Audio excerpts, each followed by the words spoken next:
Yesterday, Sony finally announced the brand new PS5 Slim, so let's talk about it. Hi everyone, it's been a little while. My name's Danny. I'm the lead video editor here at Jacob R Productions. Jacob's on a little trip right now, so I figured I'd jump in and cover this little news story that happened yesterday, because I'm honestly very excited about this. I love new hardware. I love when Sony puts out new consoles, and it's still a PS5, but I don't know. It's interesting. It's new. I'm excited to get it here in the office because you know we're going to unbox it and do a video on it. So in case you missed it, yesterday Sony posted a YouTube video showing off this brand new PS5 design. It was a short little video. I didn't really think of anything of it when I saw it. It was fine. It looked interesting. I sort of just forgot about it, and I later pulled up the PlayStation blog that went over the exact details of the pricing and everything, and that's where I think things get a lot more interesting and where I figured I could come in here and make an actual video about this.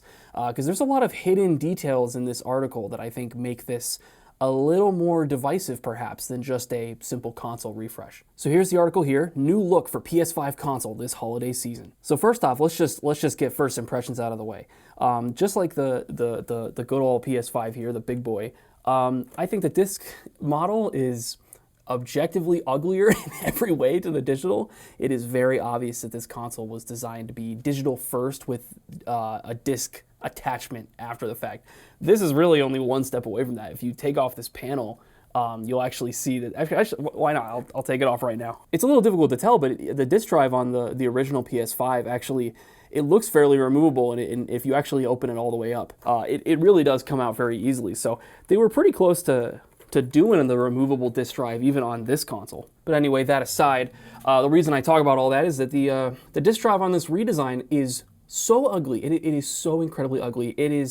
It looks like it is twice as fat as the actual machine, which looks like, you know, the actual biggest reduction in size. They later go in the article, we'll skim through it, we'll talk about the specifics of how much smaller this is. But they basically say that it's a 30% reduction in volume, pretty much, which actually isn't that much in the grand scheme of things. You imagine, I did some rough just eyeballing of this when you take a controller here and you stack it up, kind of, let me get the leaked actual Slim. Yeah, this is what it's actually gonna look like, guys. You just don't know yet. Get that out of the way. You get a controller up next to the PS5 here, and it's, I don't know, you could probably stack like, how tall is this, like that. You could probably do 2, 3, like 3.5 controllers tall. And I'm looking at the image here that they just have with the controller sitting next to the PS5, and it actually, I would say if it's any shorter, we're talking like a couple inches. I don't think it's going to be much shorter than this guy here at all. And it's on a stand, and we don't have this one on a stand, so I think it's going to be pretty close. But the major reduction in size for this guy is going to be like the skinniness of it. And you can definitely see it with the digital. That is a skinny console. So if we look at the black portion of the PS5 here, just this center black portion, and we kind of line it up with the controller here, you can see how much of the touchpad it takes up in volume. I think this is kind of the closest way to tell how much smaller this thing's going to be. Just look at how small the center portion of this PS5 Slim is going to be. It just looks like it's going to be considerably skinnier. That's the main thing.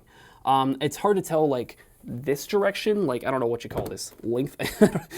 This direction, I don't really know how much smaller. I imagine, so all in all, I think it's going to be like a little shorter this way, maybe a couple inches, maybe shorter this way, and like a few inches shorter this way, altogether for a 30% reduction in volume. Now again, I just can't get over how large and in charge that disk drive really looks. It's something. And this gets into one of the interesting details that they reveal later in the article. So let's start going through it. So first of all, the new PS5, all PS5s going forward, this Slim redesign going forward are going to come with 1 terabyte of storage. In reality, due to the amount of storage the operating system takes up and the weird, I looked into it at one point, but there's like this weird thing with like bytes and gibby bytes and the gigabytes, and they're like a different thing. It's different math, so that's why you get like weird number differences in your actual console versus what they say on the box, combined with the amount of storage that an operating system takes up. It's probably going to be like the Series X, where it's like you get like 800 something on a terabyte console. I mean, as it is right now, I think the PS5 you get like 600 something, so that's a good increase. And I think they're using this as a justification for something we'll get into a little later that's going to be the divisive part. So moving on here, this first paragraph here, it's just introducing the device and basically saying that it's going to have 1 terabyte of storage, and there will be an optional version that'll have a disk drive attachment already on there, and they're going to also sell this disk drive separately. So if you buy the digital version, you can buy the disk drive and then put it on your digital PS5 later on down the line, which is pretty cool. And then they go over some of the size things I was talking about, 30% volume reduction, the weight's down like 20-ish%, depending on the model you get. They also say here there are 4 separate cover panels. They don't go over in the article, as far as I can tell, if all 4 of these come off. I think they do.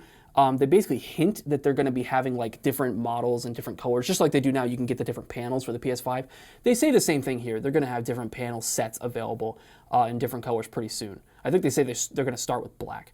So that would imply that all 4 panels come off. But the interesting thing is that the top 2, so it's kind of like, if I rotate this here, it's kind of, you can draw a line here, and the top portion of the panels are going to be glossy, and the bottom portion are going to be matte with this line down the center. And they also show that, as you can see in the picture, this disk drive portion is essentially going to be a removable cover, and then you remove the actual disk drive that connects directly into the console. There's also this picture cracks me up because we see at the bottom one of the first little stipulations that they have, the little nickel and diamond that Sony likes to do. Design and specifications are subject to change without notice. Vertical stand sold separately. Ooh, don't like that, don't like that. I like the vertical stand on the PS5. I don't have one here. It's fine. It's kind of weird and strange the way you have to use it with the horizontal thing. It's a thing, but I actually love this vertical stand. I think it's really cool the way it has like this like halo ring around it. It's really neat. So it's kind of strange that they're not including it anymore, but you know, they got to make their money somehow, I guess. And here we go. This is the real meat of the article to me. They have new prices for the PS5. This is kind of crazy to me. So the PS5 disc version, this new slim model, is going to keep the same price, which is already like, okay, that's a little weird. Usually these slim consoles, when they come out, they at least drop the price or give you some substantial features. Now, again, you get the terabyte storage, but for the reasons I went over, it's like 200 gigs of increased storage, and it's like, I don't know, it's nice, it's there, but it seems a little strange. You'd think that price would go down a little bit, but it makes sense. It's not that I expected it to go down. It's that in the grand history of PlayStation, right? This is abnormal. This is not how they usually do things, but since the PS5 has launched, inflation's gone a little nuts, and the dollar ain't as valuable anymore. So it doesn't surprise me that they would kind of keep the same price, even though it's objectively cheaper for them to make this console because smaller die on the inside for the motherboard and the smaller size and the weight and everything.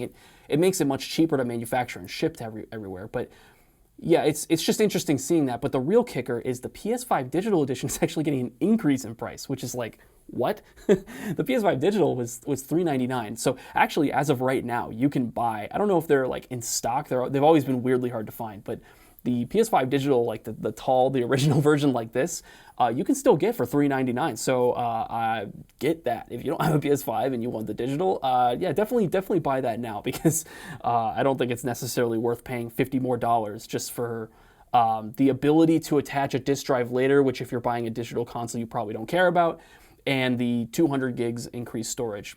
I don't know. I mean, it just doesn't seem worth, especially when you can, pretty easily buy a 1 terabyte M.2 SSD that you can throw in your PS5 for $70, probably even less on sale. It's like, why not just do that and get the current digital version for cheaper? But whatever. But now you have to think to yourself, so that this new PS5 Slim digital version, it's $450. The disk drive attachment, if you want to buy that, which is probably what we're going to do here, because we like to show off new hardware. It's what we like to do here. So we're probably going to end up getting a PS5 digital and then buying the disc attachment and then buying a vertical stand. So altogether, let's see, how much is that going to cost us? Oh, the disc drive is $80. The vertical stand is $30. So altogether, that's going to cost us, $550 plus tax or whatever. So that's pretty nuts. So $50 more for just a disc normal PS5, essentially, because you get your vertical stand included. Again, you get your more storage, whatever. But it's just interesting to see them really try to squeeze all the value out of this that you can. And there's also an interesting detail here that isn't super obvious. You're looking at this new slim disc version, right? We're looking at the redesign, and you might be thinking like, okay, if the vertical stand is not included and that's what it looks like, how the heck do you sit this thing horizontally? Well, there is an included horizontal stand. Let me see. Yeah, here's the picture, and you can kind of see, I'll zoom in as much as I can. You can see it's like this, I don't know, it reminds me of like the Switch, the original Switch console, like the little kickstand thing. It's kind of what it looks like to me. It's just this little peg that comes out. I'm not sure, they don't really show a good angle of like, if there's like more to it than that.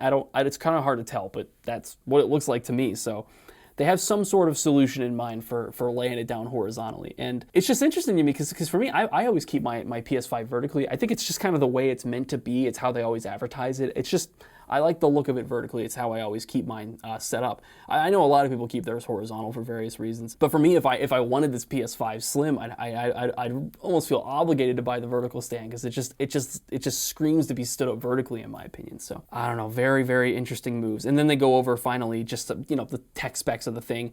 They actually show the exact measurements of it. So if I was not lazy and wanted to convert the millimeters to the superior inches, then I could give you the exact measurement compared to a PS5, but I'm not going to do that here. That's way too much work. But yeah, that's pretty much it. I think that they definitely could have, if they're going to charge you this much money, I think they definitely could have squeezed it into a form factor that looks a bit more like this. I think that's only fair. That's only reasonable. So, evil Sony, I want a refund, even though I didn't buy it yet.